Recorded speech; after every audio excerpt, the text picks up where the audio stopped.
Welcome to Yes Sampat Educator.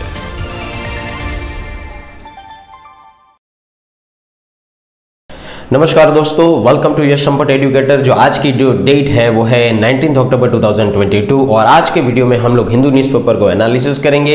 साथ ही साथ ये भी जानेंगे कि India and uniform civil code ये एक्चुअली है तो है क्या है ये यूनिफॉर्म सिविल कोड, उसके बारे में भी हम लोग डिस्कस करेंगे। उससे पहले मैं यहाँ पे बता दूं, जिस तरीके से हमने कहा आज की जो डेट है दोस्तों वो है 19 अक्टूबर एंड आज है वेडनेसडे। Is it clear? तो यहाँ पर मैं अपना इंट्रोडक्शन देना चाहूंगा। My name is Yash Kumar Sampat. By profession I am an engineer and by passion I am an educator. Okay, teaching experience की अगर मैं बात करूँ तो 6 साल का यहाँ पर टीचिंग एक्सपीरियंस है हमें। चलो भारत को आगे बढ़ाते हैं। You can also follow me in the Instagram page, YouTube and in the Facebook over here. Is it clear? So let us start with the first slide. यहाँ पर आप लोगों को मैंने एक क्वेश्चन पूछा था कि which country is the host of the Commonwealth games 2026, तो उसका जो करेक्ट आंसर रहेगा वो रहेगा ऑस्ट्रेलिया। ये चीज याद रखिएगा आप। Let us discuss the next question. What is the theme of the world food day 2022? तो यहाँ पर आपको उसकी थीम बतानी है कमेंट सेक्शन के अंदर। Let us start with the first question over here and let us start with the first article also. Okay, तो दोस्तों यहाँ पर आप लोगों ने देखा है पहला जो आर्टिकल यहाँ पर आप देख सकते हैं कि set up global efforts to defeat crime says Modi. तो यहाँ पर मोदी साहब ने यहाँ ऐसा कहा है कि हमें सब लोगों को मिलकर काम करना है। इंटरपोल की यहाँ पर हम लोगों ने बहुत टाइम से बात किया है, कल भी हम लोगों ने बात किया था इंटरपोल के बारे में। तो जब इंटरपोल की जो मीटिंग हुई थी दिल्ली के अंदर, तो यहाँ पर आप लोगों को मैं बता दूं कि यहाँ पर मोदी साहब ने यही चीज कही है ट्यूसडे के दौरान कि हमें एक ग्लोबल कोऑपरेशन डिफीट जो है, थ्रेट्स के डिफीट जो है उसको हमें टैकल करना है regarding the terrorism, regarding the corruption, regarding the drug trafficking, poaching and organised crime जो होते हैं उसके हिसाब से हमें मिलकर एकजुट होकर काम करना होगा। तो यहाँ पर उसके बारे में नरेंद्र मोदी साहब ने यहाँ पर कहा है, when the threats are global the response can not be just local, it is high time that the world came together to defeat this threats, mister Modi said over here. तो यहाँ पर 19th इंटरपोल जनरल असेंबली की जो meet हुई थी जो 4 दिन के हिसाब से यहाँ पर थी, तो यहाँ पर यही चीज कही गई है कि हम सभी लोगों को एकजुट होकर हर पुलिस फोर्स जो है, हर कंट्री की जो पुलिस फोर्स है उसको मिलकर यहाँ पर काम करना होगा। और यहाँ पर एक इंटरनेशनल स्ट्रेटेजी के तौर पर यहाँ पर वार्निंग सिस्टम जो है, प्रोटेक्टिंग ट्रांसपोर्टेशन सर्विसेज जो है, सिक्योरिंग कम्युनिकेशन इंफ्रास्ट्रक्चर जो है, क्रिटिकल इंफ्रास्ट्रक्चर जो है एनहांस करना होगा, हमें टेक्निकल स्किल को एनहांस करना होगा और technological assistance and intelligence exchange को भी यहां पर बढ़ाना होगा। तो यहां पर इस आर्टिकल में यही चीज के बारे में बताया गया था। गाइस यहां पर बहुत दिनों से इंटरपोल न्यूज में चल रहा है, उसको अच्छी तरीके से नोट डाउन कीजिएगा। नेक्स्ट आर्टिकल के तौर पर अगर यहां पर हम लोग देखें तो 6 pilgrims pilot killed as helicopter crashes in the Kedarnath. तो केदारनाथ के अंदर यहां पर 6 पिलग्रिम और एक पायलट की यहां पर मृत्यु देखने को मिल सकती है because of this particular helicopter crash. यहां पर रेस्क्यू किया गया, rescue personal at the site of the helicopter crash in the Kedarnath, Uttarakhand on the Tuesday. 7 persons including the pilot were killed after a helicopter ferrying pilgrims back from the Kedarnath shrine in Uttarakhand crashed near the Garudikshati on the Tuesday. Okay, तो ये उसके बारे में यहाँ पर बातचीत किया गया है। If we talk about these particular examination point of view and regarding this article, तो यहाँ पर आप लोगों को मैं बता दूं केदारनाथ के बारे में आप लोगों को जानना जरूरी है। तो यहाँ पर आप देख सकते हैं उसका टेम्पल यह है केदारनाथ। आगे बात करते हैं, केदारनाथ जो है 1200 साल से भी ज्यादा पुराना मंदिर है, टेंपल है, Hindu shrine dedicated to this particular lord Shiva. Lord Shiva को ये टेंपल डेडिकेट किया जाता है। उत्तराखंड के अंदर यहाँ पर इसका लोकेशन पाया जाता है regarding on the Garhwal Himalayan range near the Mandakini river and is the integral part of the famous Chardham yatra. Chardham यात्रा के लिए बहुत ज्यादा इंपॉर्टेंट माना जाता है। 8th सेंचुरी एडी के दौरान यहाँ पर आदि शंकराचार्य जी ने इसको बिल्डअप करवाया था और ये 12 ज्योतिर्लिंगों में से एक माना जाता है भारत के अंदर। ये चीज याद रखना है, ठीक है। This particular temple is closed during this winter since during the winter season the deity is brought down to a village called the Ukhimath. यहाँ पर ये जो विलेज है उसका नाम है उकीमत। तो यहाँ पर जब विंटर सीजन में दरवाजे क्लोज हो जाते हैं तभी सारे के सारे जो डाइटीज है यहाँ पर वो उकीमत विलेज के अंदर आ जाते हैं, ठीक है। So deities carried back the temple in this summer, फिर से वो वापस कभी जाएंगे जब भी समर की सीजन आना स्टार्ट होगी, जब भी वेदर अच्छी तरीके से इंप्रूव होगा तो वहां पर फन फेयर एंड रिचुअल्स बाद में किए जाते हैं, ठीक है। Outside the temple door large statue of the Nandi bull stands at this particular guard, okay. तो ये चीज याद रखिएगा। यहाँ पर आपको एग्जामिनेशन पॉइंट ऑफ व्यू से मंदाकिनी रिवर जो उसको अच्छी तरीके से याद रखना है। So Mandakini river is a tributary of the Alaknanda river, और the river runs between the Rudraprayag and the Sonprayag area and emerges from the Chorabari glacier. तो चारोबारी ग्लेशियर में जाकर वो इमर्ज होती है, मिलते हैं, ठीक है। मंदाकिनी रिवर की अगर मैं बात करूं तो सोन गंगा रिवर जो है जो सोन प्रयाग के अंदर है, तो वहां पर वो मंदाकिनी रिवर जो है मर्ज होती है सोन गंगा रिवर के अंदर, ठीक है। At the end of this particular close it drains into the Alaknanda which flows into the Ganga, बाद में वो गंगा को फ्लो के साथ मिल जाती है, ठीक है। तो उसके बारे में आप लोग यहाँ पर याद रख सकते हैं। आगे बात करते हैं नेक्स्ट आर्टिकल के बारे में। गाइज यहाँ पर नेक्स्ट आर्टिकल जो आया था वो काफी इंपॉर्टेंट माना जा सकता है। ये आप एक आर्टिकल देख लीजिए पहले। US hands over 307 antique items valued at nearly $4 million to India. तो भारत को यहाँ पर अपनी चीजों एंटिक चीजों देने के बारे में यहाँ पर बातचीत की जा रही है। So US authorities formally handed over 307 antiquities estimated to be worth nearly $4 million to Indian officials on Monday. This were recovered from international smuggler Subhash Kapoor's art gallery, other art galleries as well as multiple trafficking networks over here, ठीक है। तो यहाँ पर जो multiple trafficking networks की through यहाँ पर जो सारी की सारी चीज़ें मिली है, तो यूएस के पास जो जो चीज़ें लूट कर लोग ले गए हैं बाहर के देशों के अंदर, तो यहाँ पर यूएस जो है वो देना चाहता है और उन्होंने दिया है, ठीक है। So as many as 235 of the antiquities were seized pursuant to an investigation against the Subhash Kapoor who hauled traffic items from India and other countries. 5 others were seized from a person. तो यहाँ पर antiquities जो है वो देने की बात की गई है, उसके बारे में याद रखना है। So this particular ceremony which is in the New York, okay. आगे बात करते हैं नेक्स्ट आर्टिकल के बारे में। यहाँ पर जो नेक्स्ट आर्टिकल है दोस्तों वो जीआई टैग के बारे में आया हुआ है, उसको अच्छी तरीके से देख लेते हैं। Let us see where it is article, okay. यहाँ पर देखिए जापान ने यहाँ पर उसकी डिमांड की है कि उसको निहोनशू कर जो है अल्कोहलिक बेवरेज माना जा सकता है, उसके जीआई टैग के लिए यहाँ पर उन्होंने डिमांड रखी है, ठीक है। तो पहली बार इस तरीके की जो प्रोडक्ट है जापान ने यहाँ पर फिल किया है फॉर द जीआई टैग। तो यह चीज आप लोगों को याद रखनी है। उसकी जीआई टैग की रजिस्ट्री जो है चेन्नई के अंदर हुई है, ऐसा यहाँ पर कहा जा सकता है, ठीक है। So this is the first time a product from Japan has field for a tag at the GI registry in the Chennai over here, okay. अभी यहाँ पर मैं बताऊं कि ये जो निहोनशू जो है वो 3 चीज़ों से बनाया जाता है। अगर देखा जाए तो यहाँ पर जो राइस है उसका यहाँ पर फर्मेंटेशन किया जाता है और उसके बाद उसमें चीनी डाली जाती है और फंगस होती है और वहाँ पर पानी होता है। ये तीनों चीज़ मिलकर यहाँ पर इस तरीके की चीज़ें बनाते हैं। तो जापान की एम्बेसी जो है जो न्यू दिल्ली के अंदर है वहाँ पर उन्होंने एप्लीकेशन डाली है जीआई टैग के लिए, जियोग्राफिकल इंडिकेशन के लिए रिगार्डिंग द निहोनशू जापानी शेक एंड अल्कोहलिक बेवरेज के लिए यहाँ पर ये चीज की एप्लीकेशन की डिमांड की गई है, ठीक है। अभी यहाँ पर जीआई टैग के बारे में बात की जाए तो अतुल्य भारत की अमूल्य निधि, invaluable treasures of incredible India, what is the GI tag. तो जीआई टैग के बारे में अगर हम लोग बात करें तो ये एक इंडिकेशन है जो यहाँ पर स्पेशल कैरेक्टरिस्टिक्स जो है गुड्स की यहाँ पर जहाँ से वो ओरिजिनेट हुई है और उसकी जियोग्राफिकल टेरिटरी को जो डिफाइन करता है उसका यहाँ पर इंडिकेशन देते हैं। सो that is called the geographical indication, okay. The Geographical indications of goods registration and protection act 1999 seeks to provide regarding for the registration and better protection of geographical indications relating to the good in India। जो भी चीज भारत के लिए अच्छी है और यहाँ पर जियोग्राफिकल इंडिकेशंस के साथ साथ यहाँ पर प्रोटेक्शन देने की बात और रजिस्ट्रेशन देने की बात जो की जा रही है वो geographical indication of goods registration and protection act 1999 के तहत की जा रही है, ठीक है। अगर मैं यहाँ पर बात करूं कि it is governed by and directed by who? It is governed and directed by the World WTO agreement. Okay, तो यहाँ पर वर्ल्ड ट्रेड ऑर्गेनाइजेशन जो है उसके थ्रू एग्रीमेंट किया जाता है on the trade related aspects of the intellectual property, जिसको हम लोग ट्रिप्स कहते हैं। ठीक है, ये जो डिसाइड किया गया था वो आर्टिकल 1 क्लोज 2 के अंदर से लेकर आर्टिकल 10 के बीच में पेरिस कन्वेंशन जब भी था तभी यहाँ पर प्रोटेक्शन की बात की गई, इंडस्ट्रियल प्रॉपर्टी के प्रोटेक्शन की बात की गई थी। साथ ही साथ यहाँ पर जियोग्राफिकल इंडिकेशंस एलिमेंट जो है रिगार्डिंग द इंटेलेक्चुअल प्रॉपर्टी की भी बात की गई थी।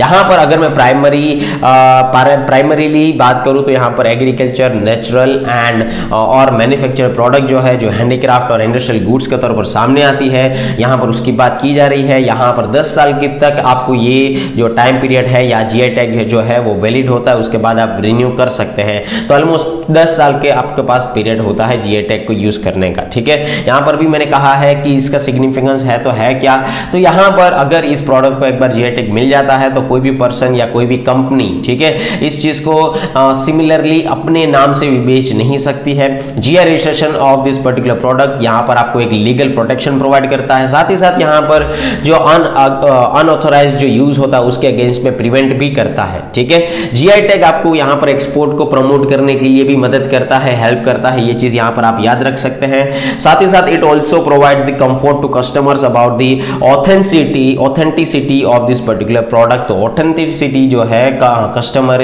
कंफर्ट के लिए तो ये चीज प्रोवाइड करता है। GI रजिस्ट्रेशन के लिए आपको कुछ नहीं करना है, सिर्फ और सिर्फ एक प्रोसेस फॉलो करना है, फॉर्म फिलअप करना है, एप्लीकेशन फिलअप करना है और यहाँ पर प्राइमरी स्क्रूटिनी और एग्जामिनेशन प्रोवाइड करना है, देना है and show cause notice publication in the geographical indication journal, opposition to registration and registration over here. तो यहाँ पर उसकी प्रोसेस है। उसके बाद यहाँ पर कोई भी पर्सन, प्रोड्यूसर्स और ऑर्गेनाइजेशन और अथॉरिटी इस चीज को एस्टैब्लिश कर सकते हैं और ये एस्टैब्लिशमेंट किया जाता है under the law, can apply. Okay, ये चीज याद रखिएगा।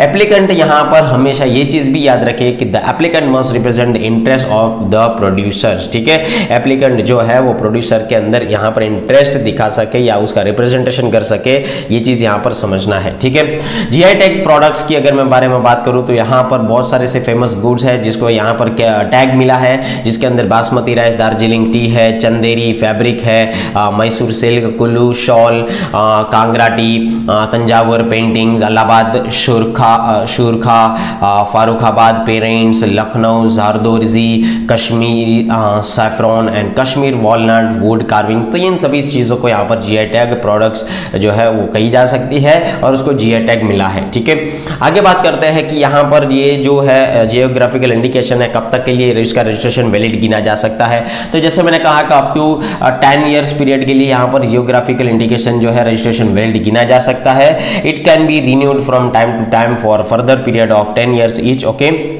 यहाँ पर geographical indication of goods act जो 1999 के तहत गिना जा सकता है। ठीक है, उसके तहत उसको प्रोटेक्शन मिलता है, रजिस्ट्रेशन उसका होता है। अगर GI टैग हमें मिल जाता है उसके क्या क्या बेनिफिट है, जैसे मैंने कहा था कि उसके लीगल प्रोटेक्शन हमें मिल जाता है उस प्रोडक्ट की। यहाँ पर अनऑथराइज जो यूज़ होता है उसको प्रिवेंट कर सकते हैं। यहाँ पर कस्टमर की क्वालिटी के हिसाब से यहाँ पर हम लोग बातचीत कर सकते हैं, ऑथेंटिसिटी कस्टमर को मिल सकती है और साथ ही साथ एक्सपोर्ट के लिए भी जहाँ पर नेशनल और इंटरनेशनल मार्केट के अंदर डिमांड रहेगी तो GI टैग के थ्रू यहाँ पर प्रोड्यूसर की प्रॉस्पेरिटी भी बढ़ेगी, इकोनॉमिकल प्रॉस्पेरिटी भी बढ़ेगी और वहाँ पर एक्सपोर्ट के लिए उनको प्रमोट भी किया जा सकता है। ठीक है, तो ये उसके बेनिफिट्स है GI टैग के, ये चीज याद रखिएगा।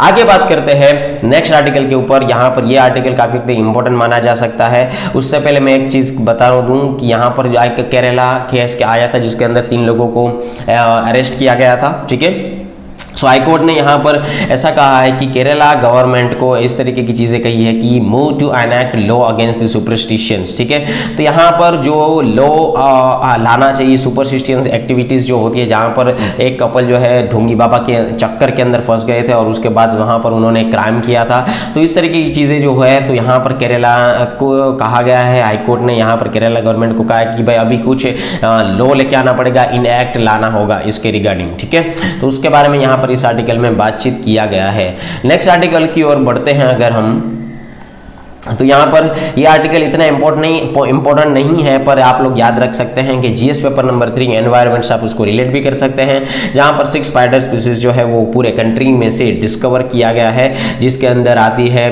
Archaeologist from the centre for animal taxonomy and ecology, तो यहाँ पर बहुत सारी ऐसी 6 तरीके की जो स्पाइडर्स है उसको यहाँ पर डिस्कवर किया गया है, जिनका यहाँ पर नाम भी लिखा है। तो ये आर्टिकल आपको इतना इंपॉर्टेंट नहीं माना जा सकता है, उसको आप स्किप भी कर सकते हैं। ठीक है, आगे बात करते हैं नेक्स्ट आर्टिकल के बारे में। ये जो पेज है उसके बारे में हम लोग बात करेंगे जब भी डिफेंस एक्सपो की मैं बात करूंगा तभी। ओके यस, यहाँ पर ये आर्टिकल आप देख सकते हैं कि it is the government's job to appoint जजेस, लॉ मिनिस्टर रिजिजू। तो यहाँ पर यूनियन लॉ मिनिस्टर जो है उनका नाम है किरण रिजिजू।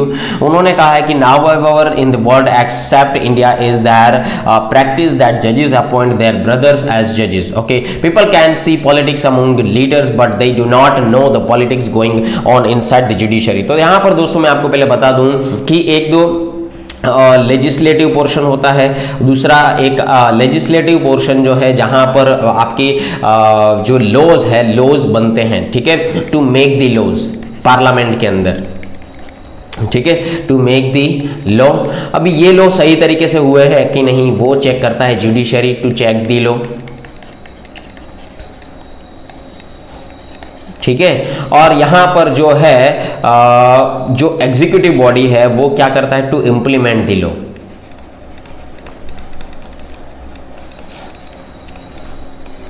ठीक है, तो यहाँ पर किरण रिजिजू का ये कहना है कि भाई यहाँ पर जो कॉलेजियन सिस्टम है तो उसमें अगर देखा जाए तो यही चीज़ देखने को मिल सकती है कि भारत देश ही एक ऐसा देश है जहाँ पर जज जो है दूसरे जज को यहाँ पर अपॉइंट करता है। ठीक है, तो यहाँ पर ऐसा भी हो सकता है, पॉलिटिक्स का भी यहाँ पर एक पॉइंट ऑफ निकल कर आ सकता है, करप्शन का भी पॉइंट ऑफ व्यू निकल कर आ सकता है कि यहाँ पर अपने ही मतलब जान पहचान वाले को वो अपॉइंट कर दे। तो आप लोगों को मैं बता दूँ यहाँ पर जो हमारे 49th जो चीफ जस्टिस ऑफ इंडिया है वो यूयू ललित साहब है, जिन्होंने अभी अपॉइंट किया है 15th chief Justice of India जिनका नाम है डीवाई चंद्रचूड़ साहब। ठीक है, तो यहाँ पर किरण रिजिजू ने यही चीज कही है कि दैट अपॉइंटिंग जजेस is the executive domain that should be carried out in the consultation with the Chief Justice of India, but the Supreme Court expanded the meaning of consultation to the congruence. ठीक है, तो यहाँ पर किरण रिजिजू ने ये चीज़ कही है कि ये जुडिशरी का पार्ट नहीं होना चाहिए, सुप्रीम कोर्ट का यहाँ पर कोई ऐसा डिसीजन बनना नहीं होता है, क्योंकि यहाँ पर अगर देखा जाए तो भारत एक ऐसा देश है जहाँ पर एक जज दूसरे जज को अपॉइंट करता है, जो एक्चुअली यहाँ पर करप्शन या पॉइंट ऑफ करप्शन का या उसके पॉलिटिक्स का यहाँ पर पॉइंट ऑफ व्यू निकल कर आ सकता है। उन्होंने यहाँ पर ये कहा है कि ये सरकार का होना चाहिए कि भाई सरकार किसको चीफ जस्टिस ऑफ इंडिया चुनना चाहती है, उसके बारे में ये आर्टिकल आया हुआ है। ठीक है, आई होप सो आप लोग अच्छी तरीके से समझ पा रही है सारी की सारी चीजें। आगे अगर मैं बात करूं तो यहाँ पर जो दूसरा आर्टिकल निकल कर आता है दोस्तों वो है, आप जीएस पेपर नंबर 2 पॉलिटी से उसको रिलेट कर सकते हैं। Court can not issue direction to frame universal civil code. तो यूनिवर्सल सिविल कोड के यहाँ पर बारे में बात किया गया है। Citizens belong to different religions and denominations follow different property and matrimonial laws which is an affront to the nation's unity the go variant said in the Supreme Court. Article 44 Uniform Civil Code devised 12 religion from the social relations and personal law into maintained okay. अभी यहाँ पर मैं एक चीज के बारे में बात करना चाहूंगा कि यहाँ पर फंडामेंटल राइट्स जो है वो 12 से 35 तक के बीच में आते हैं उसके आर्टिकल्स। ठीक है, ये चीज याद रखिएगा भारत के कॉन्स्टिट्यूशन के अंदर, इंडियन कॉन्स्टिट्यूशन के अंदर। उसके बाद यहाँ पर जो सारी की सारी चीजें स्टार्ट हो जाती है वो डीपीएसपी के हिसाब से स्टार्ट होती है, directive principle of state policy, जो 35 टू 51 के बीच में आती है। ठीक है, सो आर्टिकल नंबर 35 टू 51 के बीच में कौन आता है, डीपीएसपी आता है। तो यहाँ पर अभी आर्टिकल 44 जो है उसके बारे में बात किया गया है। तो आर्टिकल 44 जो है वो कहां पर आएगा दोस्तों, ये डीपीएसपी के अंदर आएगा।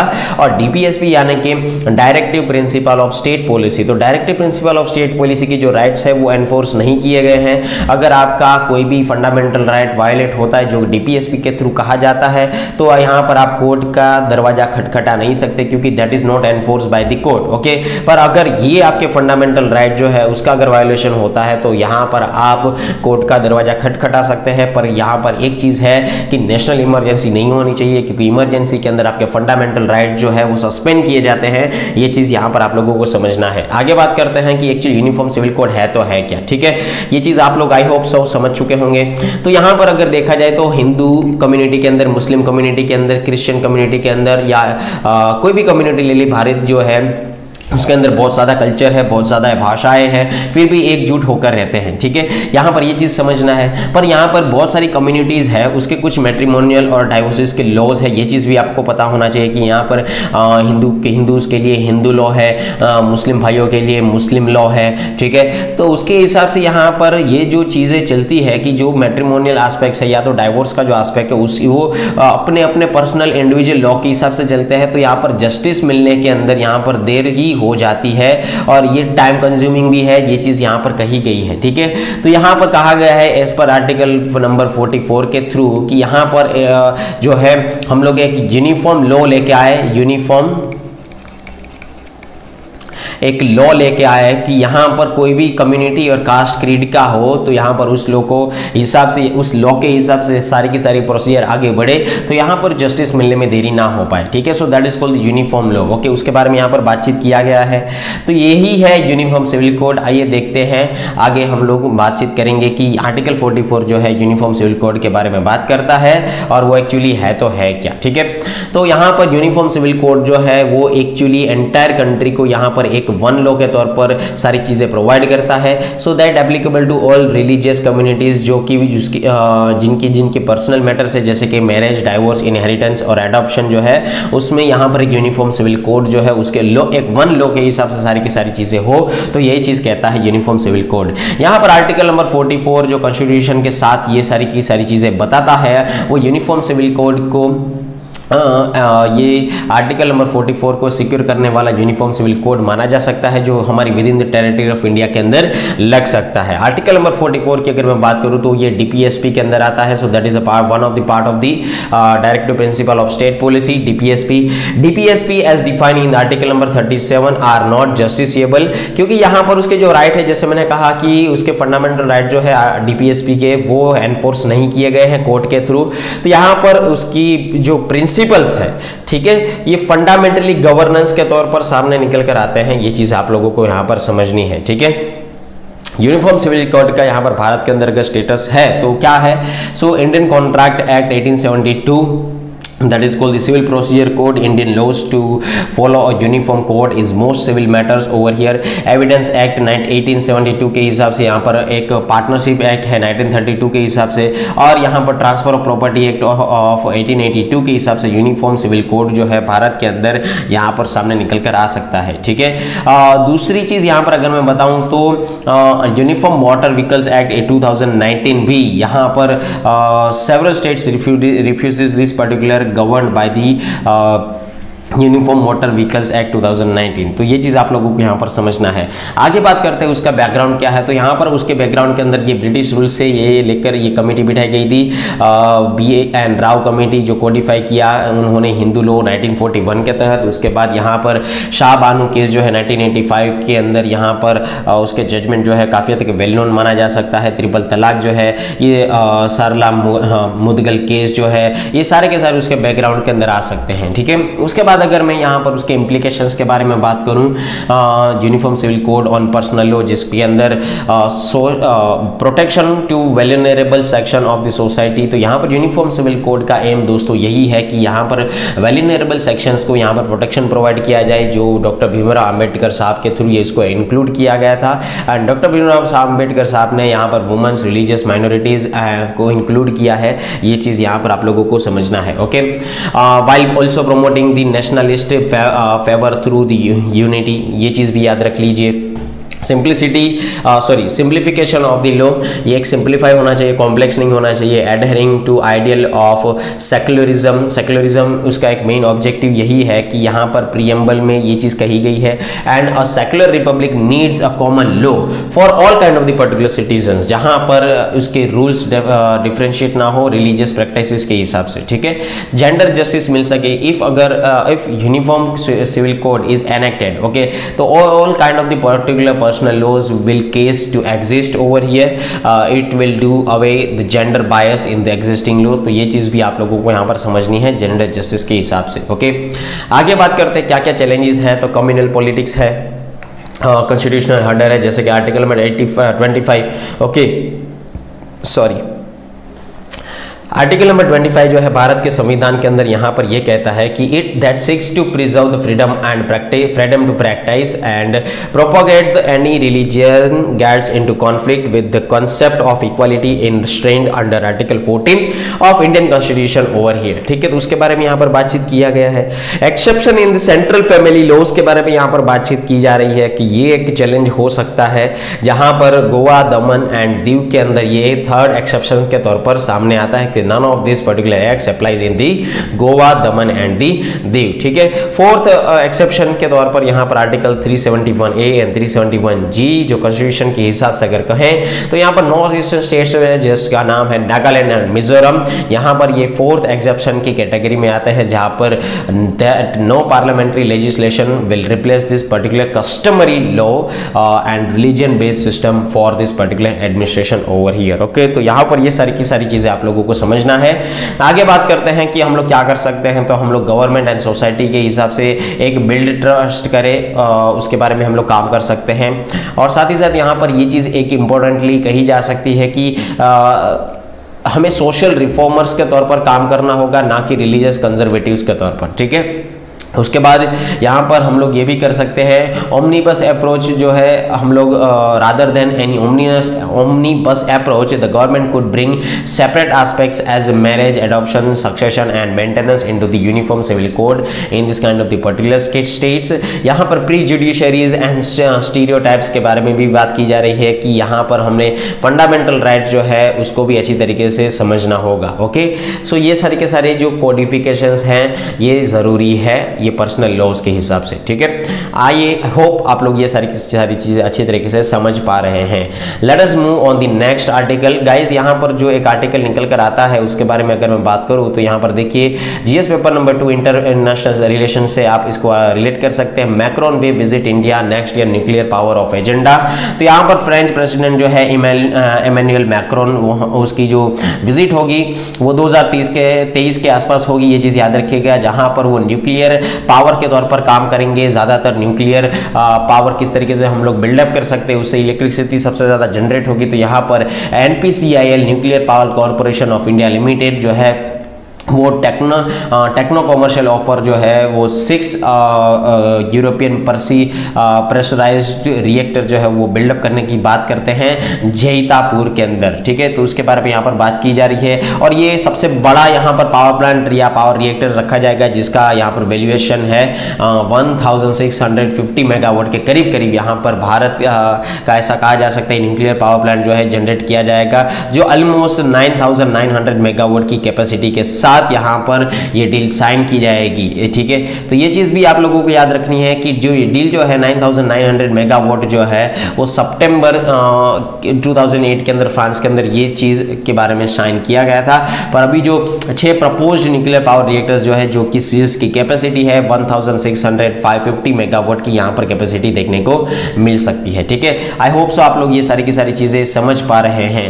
आगे बात करते हैं इसके बारे में कि फ्रांस और इंडिया के क्या क्या रिलेशन है। तो यहाँ पर स्ट्रेटेजिक डायलॉग के तौर पर अगर मैं बात करूं तो फ्रांस ऐसा पहला कंट्री है जो इन्होंने स्ट्रेटेजिक डायलॉग के तौर पर यहाँ पर 1998 के अंदर इनिशिएट किया था रिगार्डिंग द न्यूक्लियर टेस्ट। और when the France refuse to impose the bilateral sanctions on us and displayed a far greater understanding of India security and compulsion compared to this other country. तो ये चीज़ आप लोगों को यहाँ पर समझना है स्ट्रेटेजिक डायलॉग के तौर पर। भारत और यहाँ पर फ्रांस के बीच में ट्रेड होता रहता है, जैसे कि bilateral trade with the France has witnessed a steady rise in the last decade over here। ठीक है, ऑलमोस्ट 2020 की बात करूं तो 10.75 बिलियन के करीब करीब यहाँ पर ट्रेड हुआ है। ठीक है, nearly $16 billion worth of agreement at this particular business यहाँ पर साइन हुआ है, ये चीज़ याद रखिएगा। यहाँ पर 1000 फ्रेंच कंपनी जो है वो इन्वॉल्व हुई है भारत के business 100 of the Indian businesses के अंदर, जहाँ पर उसका प्रेजेंस आप लोगों को फ्रांस के अंदर भी देखने को मिल सकता है। उसके बाद बैरिक्स्ट है। ठीक है, so in the past Indian company show the UK as the entry point of this particular Europe, ये चीज़ याद रखिएगा। आगे बात करते हैं डिफेंस के अंदर, तो यहाँ पर 6 स्कॉर्पियन सबमरीन्स जो है वहाँ पर जॉइंट बिल्डअप एग्रीमेंट हुआ था फ्रेंच के साथ 2005 के अंदर। उसके बाद शॉर्ट रेंज मिसाइल है, रडार इक्विपमेंट है, जॉइंट एक्सरसाइज होती है, एयरफोर्स की गरुड़ है, आर्मी की शक्ति है, जो 2003 और 2011 में हुई थी। 36 राइफल एयरक्राफ्ट जो है हम लोगों ने यहाँ पर उसका एग्रीमेंट किया था। ऑलमोस्ट यहाँ पर देखा जाए तो ऑलमोस्ट 50% के आसपास हम लोगों ने टारगेट जो है करीब करीब अचीव किया था, ठीक है। नियरली यहाँ पर आप देख सकते हैं कि 25,000 करोड़ की यहाँ पर एग्रीमेंट हुई थी, ठीक है। एरोस्पेस इंडस्ट्रीज के अंदर भी यहाँ पर डिफेंस एग्रीमेंट हुए हैं फ्रेंच के साथ। एनर्जी सेक्टर के अंदर जैसे मैंने कहा कि बिल्डिंग द 6 EPR यानी कि European pressurised reactors, okay, so that is called the nuclear power reactors, okay. उसके बारे में यहाँ पर बातचीत की गई है रिगार्डिंग द 9.6 गीगावाट। और साथ ही साथ यहाँ पर nuclear power corporation of India जो NPCIL है और एरवा है वो यहाँ पर काम करेंगे, ठीक है। ग्रीन एनर्जी के बारे में भी यहाँ पर बातचीत की गई है दोनों देशों के बीच में, जहाँ पर international solar alliance is set in motion jointly by Indian and France over here, जहाँ पर उसकी लागत है ऑलमोस्ट $861.5 मिलियन, करीब करीब 2022 तक। और सोलर प्रोजेक्ट के बारे में यहाँ पर डेवलप किया जाने वाला है इस कंट्रीज के अंदर, ठीक है। ये चीज़ याद रखिएगा। आगे बात करते हैं मेरीटाइम कोऑपरेशन के बारे में। तो यहाँ पर वेस्टर्न इंडियन ओशन रीजन के अंदर यहाँ पर दोनों की पकड़ सही रखी है, ये चीज़ याद रखिएगा। स्पेस के बारे में अगर बात करूँ तो श्रीहरिकोटा जो है लॉन्च किया गया था and earlier France associated to India to set up the Sriharikota launch site, यहाँ पर उन्होंने मदद किया था। मिशन गगनयान के अंदर यहाँ पर कोलैबोरेशन हुआ था। Interplanetary exploration and space transportation system के अंदर भी यहाँ पर दोनों ने काम किया है। ये चीज़ आप लोगों को यहाँ पर याद रखना है, इज क्लियर। यहाँ पर आप उसका स्क्रीनशॉट ले सकते हैं। आगे बात करते हैं एजुकेशन सेक्टर के अंदर भी यहाँ पर एग्रीमेंट हुआ है। जैसे कि अगर मैं बात करूँ कि हायर एजुकेशन के अंदर भी यहाँ पर कामकाज हुआ है, जिसके अंदर 2500 इंडियंस 2500 इंडियंस को यहाँ पर फ्रांस जो है भेजा जाएगा annually for the higher education के लिए। यूथ एंड स्टूडेंट को यहाँ पर एक्सचेंज किया जाएगा। एग्रीमेंट ये भी हुआ है regarding the mutual recognition of academic degrees के थ्रू यहाँ पर एजुकेशन के तौर पर ये चीज़ सामने निकल कर आती है, ठीक है। टूरिज्म सेक्टर के अंदर भी यहाँ पर एग्रीमेंट हुआ है कि 20 फ्लाइट जो है करीब करीब यहाँ पर लगाई जाएगी। And then there are 4 times as many to the Germany and 10 times as many to the UK, okay, ये चीज़ याद रखिएगा। पोस्ट कोविड एजेंडा की अगर मैं बात करूँ तो यहाँ पर इंडिया और फ्रांस ने अच्छी तरीके से एडवांस में यहाँ पर शेयर्ड पोस्ट कोविड एजेंडा, जिसका कहा जा सकता है कि क्लोज कोलैबोरेशन, यहाँ पर उन्होंने डिफेंस सिक्योरिटी इन्वेस्टमेंट के बारे में यहाँ पर बात की गई है। ट्रेड एंड इन्वेस्टमेंट के बारे में बातचीत किया है, तो ये चीज़ आप लोग याद रख सकते हैं। Health, education, research and innovation, energy and climate change के बारे में भी दोनों ने मिलकर काम साथ में किया है, ये चीज याद रखिएगा। So that's it for this particular article and I want to also tell you that this kind of the particular article is very much important regarding UPSC mains examination, okay. Environment की अगर मैं बारे में बात करूं तो Indian and French year जो मनाया जाता है एनवायरनमेंट इन द जनवरी 2021 के अंदर, जहां पर उसको लॉन्च किया गया था। उसका ऑब्जेक्टिव यही है कि Indo French cooperation sustainable development के तौर पर ये चीज बढ़े, इंक्रीज हो और यहाँ पर उसके जो एक्शंस हो इफेक्टिवली आगे बढ़े। ग्लोबल एनवायरनमेंट प्रोटेक्शन जो है यहाँ पर गैदर किया जा सके, विजिबिलिटी को ग्रेटर बनाया जा सके, ठीक है। उसकी जो थीम थी वो थी environmental protection, climate change, biodiversity, sustainable urban development and development of renewable energies and energy efficiency over here, okay. I hope ये सारी की सारी चीजें आप अच्छी तरीके से समझ पा रहे हैं। आगे बढ़ते हैं नेक्स्ट आर्टिकल की ओर। यहाँ पर नेक्स्ट आर्टिकल की अगर मैं बात करूं तो यहाँ पर ये आर्टिकल आप देख सकते हैं AK-203 assault rifles production likely to being by an end of the year, ठीक है। उससे पहले यहाँ पर मैं आप लोगों को ये बताना चाहूँगा कि we do not believe in the hierarchical world. तो यहाँ पर डिफेंस एक्सपो हो रहा है, जहाँ पर बहुत सारे जो लोग हैं, बहुत सारे नेशंस के जो लोग हैं यहाँ पर आए हैं, ठीक है। जैसे मैंने कहा था कि मैं ये डिफेंस एक्सपो की बात करूँगा तो भी एक आर्टिकल के हिसाब से हम लोग एक डिस्कशन करेंगे। आइए उस पेज के ऊपर जाते हैं, यहाँ पर आप देख सकते हैं। तो दोस्तों यहाँ पर देखिए कि Shri Narendra Modi honourable prime minister, यहाँ पर जो डेट है 19 अक्टूबर 2022, यहाँ पर वेन्यू है महात्मा मंदिर convention and exhibition centre. Defence expo Gandhinagar के अंदर होने वाला है, 9 बजे ये स्टार्ट हो जाएगा। जहाँ पर अगर मैं बात करूँ गुजरात के अंदर। तो ये चीज़ जो है 1 लाख स्क्वायर किलोमीटर के अंदर ये पूरा का पूरा एक्सपो जो है, एग्जीबिशन सेंटर जो है, हेलीपैड एग्जीबिशन सेंटर जो है बिठाया गया है और ये 22 अक्टूबर तक रहेगा, ठीक है। यानी कि आप समझ सकते हैं कि 22 अक्टूबर तक ये सारी की सारी चीज़ें आप लोगों को यहाँ पर देखने को मिल सकती है। 1300 एग्जीबिटर्स जो है यहाँ पर पार्टिसिपेट हुए। सो India's largest ever defence exhibition with over 1300 exhibitors, ठीक है। अब तक का सबसे बड़ा डिफेंस एक्सपो जो होने जा रहा ऐसा या हो रहा है वो गुजरात के अंदर हुआ है, ऐसा आप कह सकते हैं, ठीक है। जहां पर 75 प्लस पार्टिसिपेंट जो है नेशंस पार्टिसिपेट हुए हैं, ये चीज याद रखें। 31 फॉरेन डिफेंस मिनिस्टर उन्होंने यहां पर इस डिफेंस एक्सपो अटेंड किया है। यहां पर ये इस डिफेंस एक्सपो के अंदर अगर कोई भी कंट्री को ऐसा लगता है कि हमें ये पार्ट्स चाहिए या हमें ये इक्विपमेंट या हमें ये प्रोडक्ट चाहिए, तो यहां पर उसकी भी डीलिंग हो सकती है, ठीक है। ये चीज के बारे में यहां पर आप लोगों को समझना है। Is it clear? आगे बात करते हैं इस आर्टिकल के अंदर ही कि लाइव डेमोन्स्ट्रेशन होगा यहाँ पर 18 से 22 के बीच में। Biggest ever drone show Gandhinagar, naval display and ship visit की जा सकती है, जो पोरबंदर के अंदर पब्लिक जो है पोरबंदर के अंदर विजिट कर सकती है, ठीक है। आई होप सो आप लोग ये सारी की सारी चीज़ें समझ पा रहे हैं, ओके।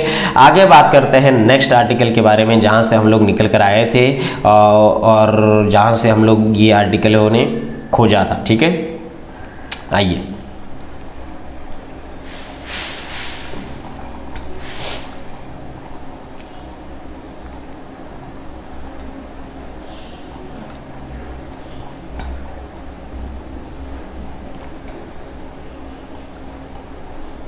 yes,